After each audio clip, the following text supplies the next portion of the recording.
Poštovani gledatelji, dobar vam dan. U vijestima dana ne propustite. Nastavljena prekinuta sjednica Županijske skupštine. Osvježenje stiže sljedeći tjedan. Kaznena prijava 63-godišnjaku zbog iznude i protupravnog oduzimanja slobode. U subotu revijalna utakmica na Ižu najavljuje 12. izdanje Vakance. Nastavak prekinute 12. sjednice Županijske skupštine Zadarske županije započeo je županovim odgovorom na opservacije izrečene prije 10-ak dana na temu izvještanja o izvršenju proračuna za 2018. godinu. Župan Božidar Longin na početku nastavljene sjednice Županijske skupštine Zadarske županije osvrnuo se na zadnji put iznesene opservacije na temu izvještaja o izvršenju proračuna za 2018. godinu. Što naravno sigurno da je to netočna i neistinita informacija, pogotovo ono da je županija poslovala sa manjkom. Dakle, mi odgovorno upravljamo sa proračunom, to je činjenica i itekako vodimo brigu o tome. Što se tiče nekakvih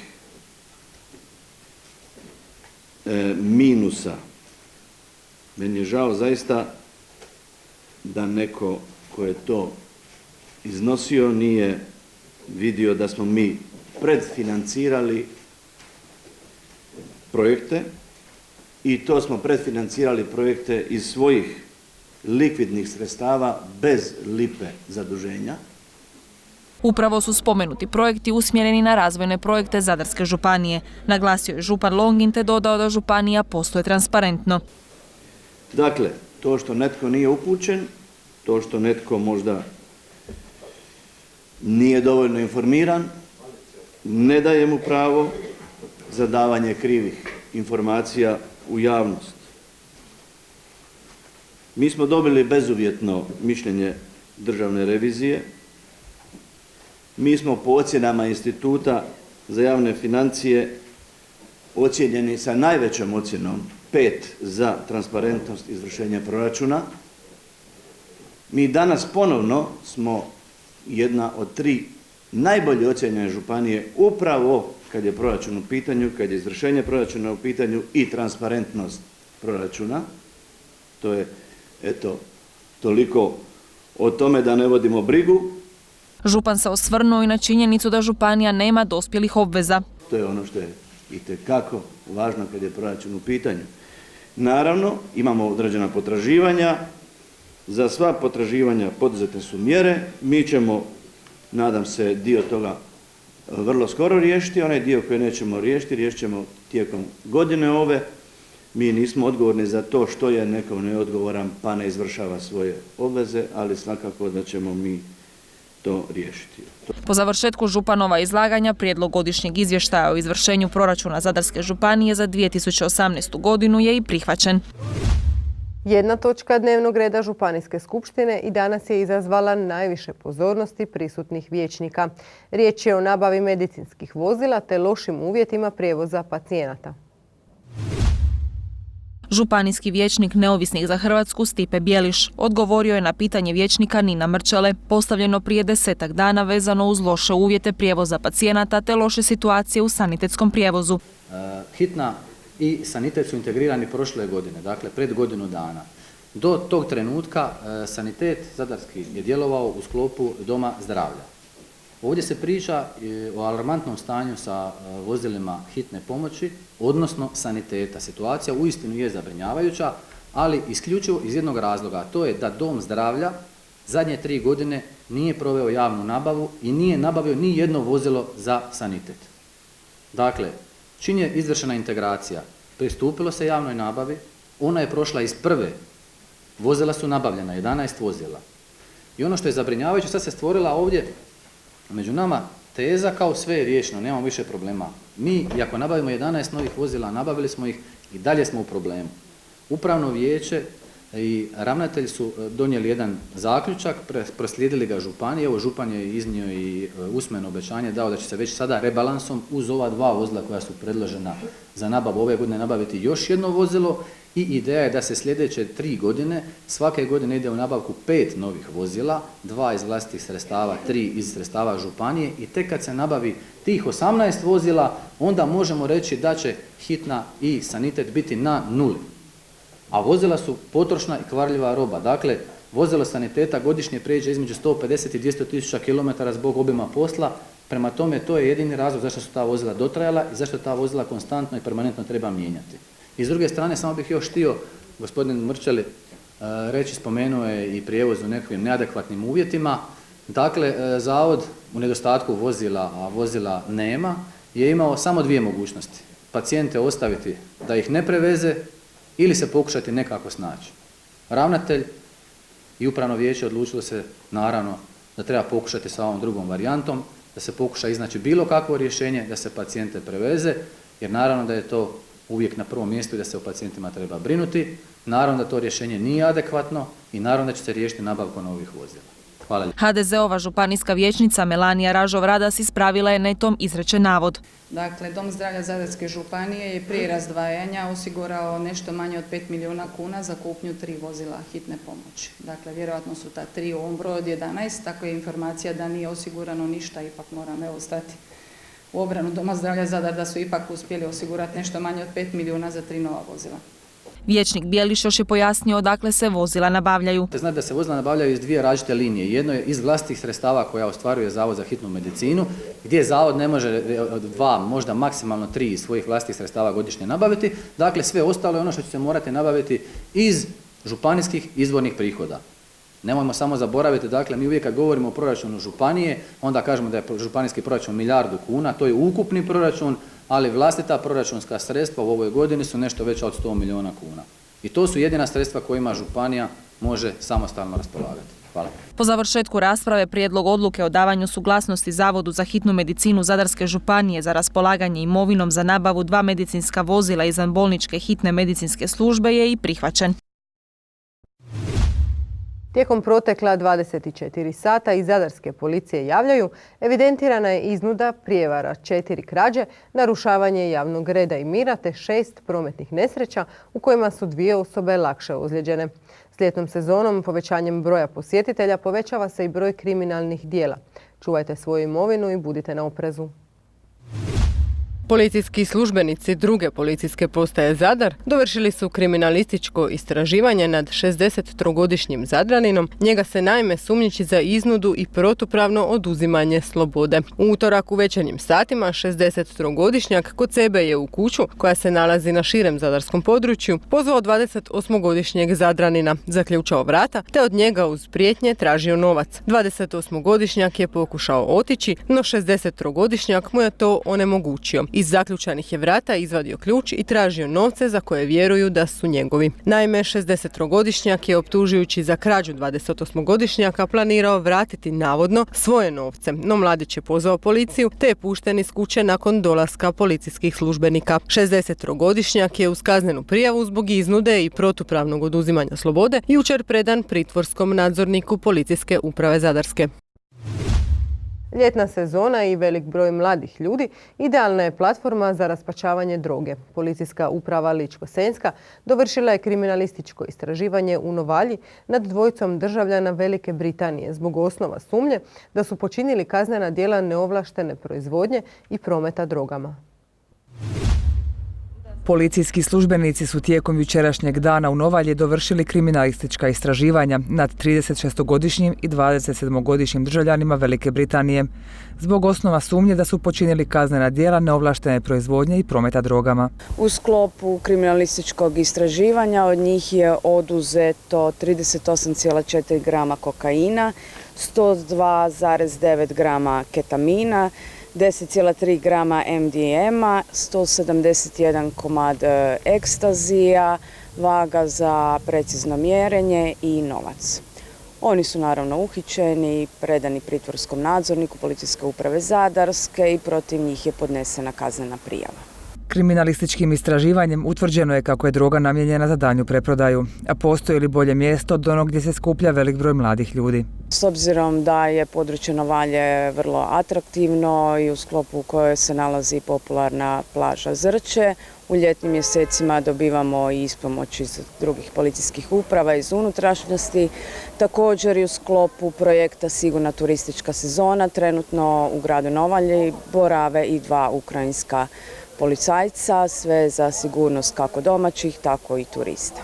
Ovakav model suradnje sa stranim policajcima izuzetno je dobro prihvaćen kako od same policije, tako i od turista. Zajedničke ophodnje hrvatskih i stranih policajaca postale su najbolji način za ostvarivanje neposrednog kontakta sa stranim gostima. To je ujedno i odlična promocija Ličko-senjske županije i Hrvatske u cjelini kao sigurne turističke zemlje.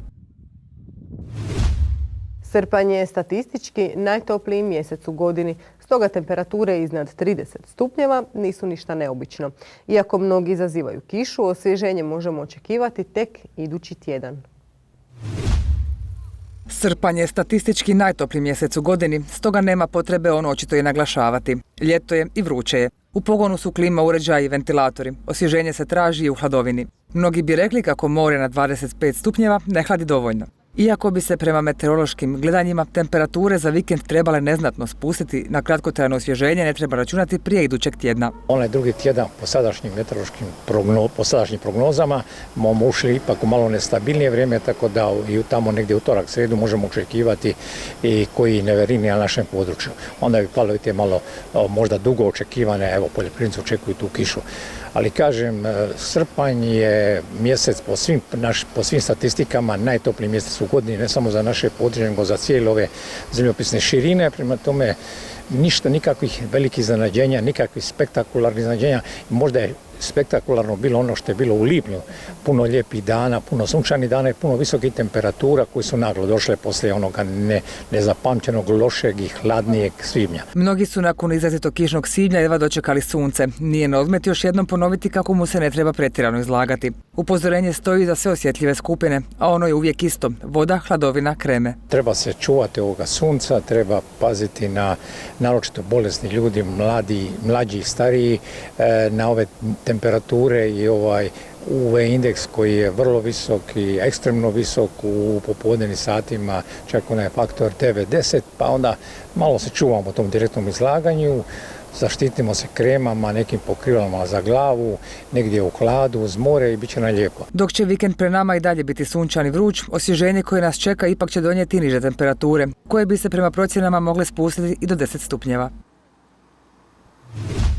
Volonteri udruga DND Gospić, Pčelice i likovne udruge Lika lijepo vrijeme iskoristili su za realizaciju svoga plana, uređenje parka Kolakovac, kako bi najmlađi u istom mogli i uživati. Ovaj park inače je najpogodniji za mališane jer je zaštićen od bilo kakvog prometa, osim onog pješačkog, i nema sumnje kako će im biti omiljeno mjesto za boravak. Nakon odgađanja zbog lošeg vremena, jučer su napokon članovi i volonteri društva Naša djeca i udruge djece s poteškoćama u razvoju Pčelice realizirali jednu svoju akciju u čemu im je pomogla i likovna udruga Lika. Danas imamo volontersku akciju uređenja parka Kolakovac. Inače, ta akcija je bila dogovorena povodom Dana obitelji koji se obilježava 15. svibnja. Međutim, zbog promjenjivog vremena smo je odgodili do nekih boljih vremenskih prilika, tako da evo sad nas je poslužilo lijepo vrijeme koje nam je potrebno i dan, dva prije i dan, dva poslije kako bi se boja osušila. Tako da smo evo dogovorili za danas oslikavanje raznih igara za djecu kako bi malo upotpunili sadržaj parka Kolakovac. Obzirom da nekako smatramo da nam je ovaj park najljepši u gradu, a najmanje aktivnosti, odnosno sprava ima za djecu, onda smo u dogovoru sa gradom Gospićem odlučili malo upotpuniti sadržaj i ocrtati dobar dio pločnika. Ovaj projekt, odnosno ove aktivnosti financira u potpunosti grad Gospić koji nam je osigurao materijale, boje i sve ono što je potrebno kako bismo napravili ovaj poligon za djecu. Volonteri udruga DND Gospić, Pčelice i likovne udruge Lika prethodno su pripremali šablone i osmišljavali razne igre, a od jutarnjih sati prionuli su poslu. Likovna udruga Lika se često odaziva sa ove dvije udruge, Društvo Naša djeca i Pčelice iz Gospića, Sudjelujemo u projektima, programima zajedno i građanskim akcijama, pa smo se i ovaj put rado odazvali, naši volonteri i članovi. Mi oslikavamo ovdje različite igre za djecu i došli smo ovdje dati jedan umjetnički tač ovako ovoj akciji. Tako je u parku Kolakovac na jednoj stazi dugoj 50 metara dio pločica dobio svoje boje. Nacrtane su neke dječje igrice poput školice, na stazi su stopala, morzevi znaci što će dobro doći djeci kao dopuna postojećim igračkama. Korištene su boje za beton tako da će staza potrajati. Park je inače najpogodniji za mališane jer je zaštićen od bilo kakvog prometa osim onog pješačkog. Dječji smijeh ovdje je svakodnevna pojava, a vjerujemo da oduševljenju onih najmanjih neće biti kraja.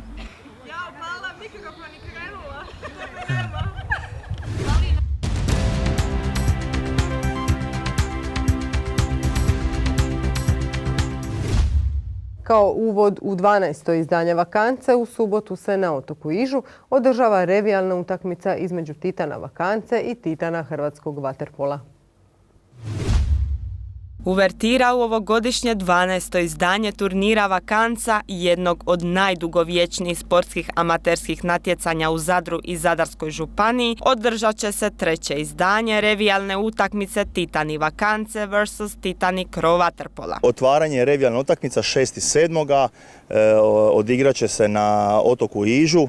Nastupit će selekcija hrvatskih vaterpolo reprezentativaca, proslavljenih olimpijaca, predvođeni Dubravkom Šimecom, Tomijem Poškvalinom, Milivom Bebićem, Pericom Bukićem, koji će odigrati utakmicu protiv selekcija Vakance te selekcije Velog i Malog Iža, koji smo za ovaj prigodu nazvali Srednji Iž. Velik broj igrača pa i igračica je prošlo kroz turnir, kao i velik broj poznatih sportaša koji su ostvarili karijere u drugim sportovima, a ljeto provodili kao sudionici uzbudljivih utakmica na sad već legendarnom terenu kontra Vitra. Ipak najveća vrijednost Vakance su naši vakancini, amaterski igrači profesionalnog srca koji već godinama dišu i rastu sa turnirom. Glazbeni i sportski dio ove godine su odvojeni. Vakanca Sport i Music Festival dobio je svoj nastavak, tako da, kao što smo već ranije najavili, glazba glazbenicima, sport sportašima. Turnir počinje 23.7. Postoje dva vezana turnira, dakle Vakanca i International Beach Vaterpolo Tournament, svjetska amaterska liga. 9. do 11.8. će se odigrati međunarodni turnir, 23.7. počinje turnir Vakanca. Turnir nosi sa sobom osim prestiža i bogate nagrade za najbolje, ali i pojedince. Igraće se na još nekim lokacijama, a organizator će prihod od kotizacija i kroz akciju Goal with Purpose donirati obitelji bivšeg sudionika Vakance. Prijave za turnir su otvorene. Proteklog vikenda u Splitu je održano regionalno prvenstvo Hrvatske u plivanju. Idući vikend plivačice i plivači nastupit će u Zagrebu na Zlatnom medvjedu. U Splitu je održano regionalno prvenstvo Hrvatske za regiju 1 u kategorijama mlađi kadeti, kadeti, mlađi juniori i seniori. Plivačice i plivači plivačkog kluba Zadar ostvarili su zapažene rezultate. Pa evo, i u protekli vikend u Splitu je održano regionalno prvenstvo Hrvatske za regiju 1. Plivači PK Zadra nastupili su u 3 kategorije, mlađi kadeti, kadeti i mlađi juniori. I sa poprilično dobrim rezultatima. Najvrijednije je Anja Vulin koja je bila druga na 200 metara ležno u apsolutnoj kategoriji i isto tako juniorskoj, mlađoj juniorskoj kategoriji. Također istaknuo bi štafete kadetske, ženska kadetska štafeta i muška kadetska štafeta koje su bile treće na natjecanju. Cure su bile u 4x100 slobodno, a dečki 4x100 mješovito. U 4x100 slobodno plivale su Lucija Klasić, Nora Stipanov, Marcela Lovrović i Dina Volarević, a dok kod dečki su plivali Mihovil Kozulić, Jakov Čerina, Erik Perović i Rafael Utković. Od ostale ekipe isto jako treba istaknuti Katarinu Kozulić koja je bila druga mlađa kadetkinja na 200 ležno i Lucija Klasić koja je bila druga kadetkinja na 400 metara mješovito. Svi su dali sve od sebe, jako smo zadovoljni sa njihovim nastupom i nekima je to bio vrhunac sezone, a ovima sad koji još ima državno prvenstvo, njima slijedi još 2 do 3 tjedna priprema za to. Koje iduće natjecanje očekuje plivački klub Zadar, otkrio je trener. Pa novi planovi, evo sad imamo za idući vikend Zlatni medvjed za starije plivače, znači mlađi juniore, juniore i seniore.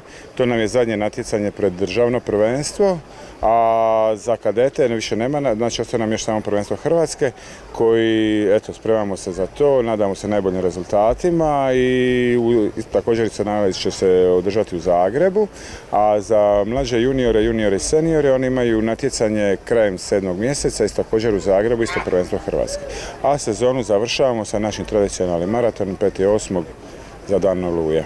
Saznali smo koje plivačice i plivači brane boje plivačkog kluba Zadar na Zlatnom medvjedu. Na Zlatnom medvjedu plivaće nas putuju 10 plivača. To su Antonio Milin, Bruno Šarić, Ana Burazer, Božo Puhalović, Sandro Barić, onda ide Ivan Klanac, Anja Vulin, Dina Tot i Mija Klasić. Nadam se da nisam nekog zaboravio. Jesu li plivači Zadra ispunili očekivanja svojih trenera? Pa jesu. Znači oni koji su, znači kadeti su otplivali svoje najbolja vremena ili više manje svoja najbolja vremena. Znači vidi se veliki napredak u njihovom što u tehnici, vremenima, plasmanima i svemu što ide uz to i mislim da će iduća sezona još više toga pokazati. Sretno plivačkom klubu Zadar.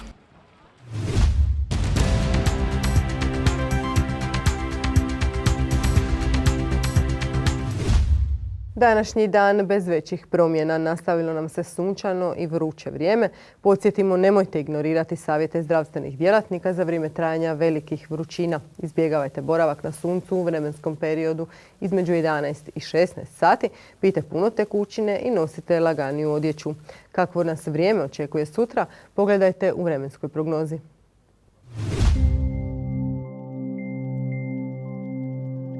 Danas je prevladavalo sunčano i vruće vrijeme. Puhala je umjerena bura. Jutarnja temperatura zraka od 28 do 31, najviša dnevna od 31 do 34 Celzijeva stupnja.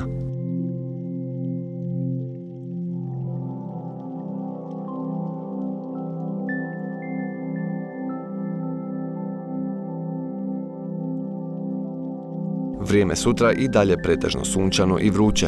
Puhaće slaba do umjerena bura, a popodne će vjetar prolazno okrenuti na umjeren sjeverozapadnjak i jugozapadnjak. Jutarnja temperatura zraka od 26 do 28, najviša dnevna od 28 do 33 Celzijeva stupnja.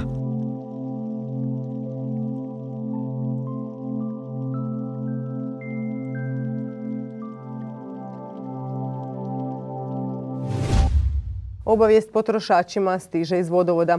Zbog radova na vodoopskrbnom sustavu u Kožinu u petak 5. srpnja u vremenu od 8 do 14 sati bez vode će biti potrošači u Kožinu, Predio, Staro selo. Tijekom radova do ponovne uspostave vodoopskrbe cisterna s vodom za ljudsku potrošnju bit će smještena u Kožinu, Staro selo. Pratili ste vijesti dana, ostanite uz naš program. U 20 sati pogledajte emisiju Poduzetnici govore.